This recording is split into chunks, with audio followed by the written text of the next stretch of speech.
And then, yes, by all means, please also send Claude your written evaluation. So I'll kick it off and just say, Claude, the highlight for me was I really enjoyed your speech today because I found that I feel like you really excelled at the storytelling aspect. It was very heart-to-heart to me, heart-to-heart as well as conversational. It honestly could have felt like you and I were the only ones in the Zoom chat because of the way your speech was delivered.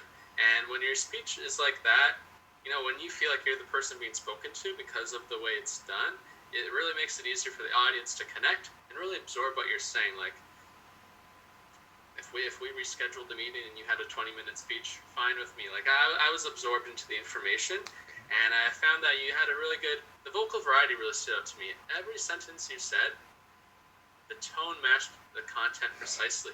You had soft moments where you talked about, sometimes life isn't perfect. We also had exciting moments.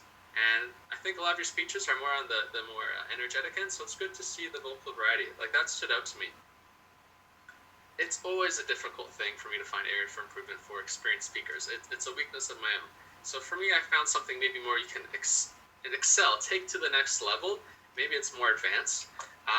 And that is, I love how you had some engaging questions towards the beginning, like who here's procrastinated? Everyone procrastinates. But to take it to the next level, perhaps, and this is time permitting, and taking advantage of the small audience size is maybe even like single in on 1 or 2 people. Okay. And because you can't do that with like a 500-person audience, say on like a Table Topics Grand Champion stage. But in this sort of theme, you can hey, 20-second, I'm going to narrow down on one person, because then it all shifts our attention. It's like, I want to hear what this person is. Like, it ties in and creates that sort of collaborative effort. Yeah. That's like, I'm just thinking out of the box here. Take it with a grain of salt.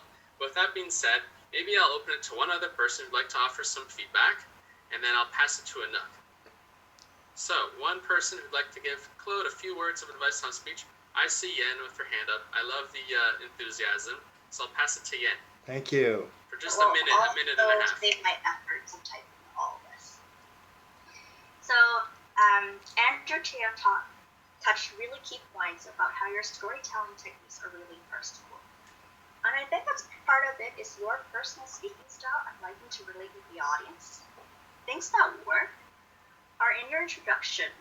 If you remembered, opening up by talking about very relatable life milestones is what made me feel connected. When you talked about your college experience, saving up for a house, thinking about retirement. These are life events that regardless if we've already experienced or are too young to, they're things we think about. So that set up the impression of like, oh, he gets it.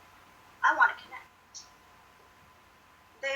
I also like the way you use questions to engage the audience that don't seem like, do you feel this way? Because when you ask the question, who amongst us procrastinate?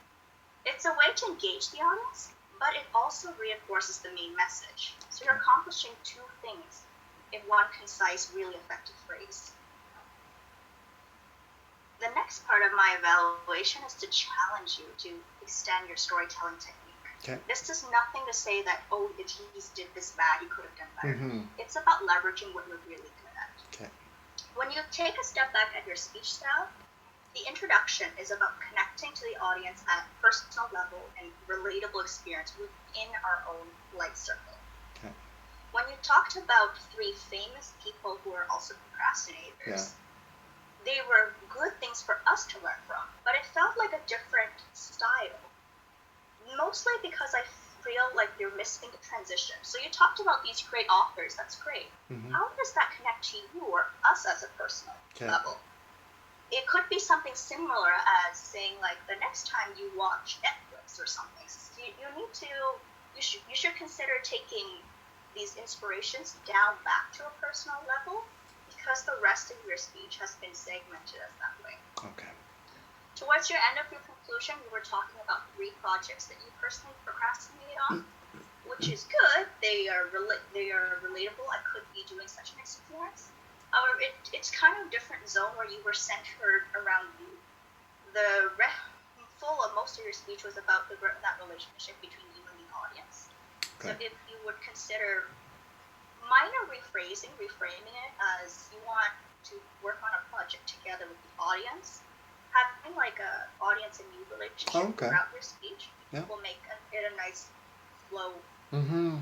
and it will increase the power of your speech because throughout the speech you maintain that storytelling style. Fantastic. Yeah. Yeah.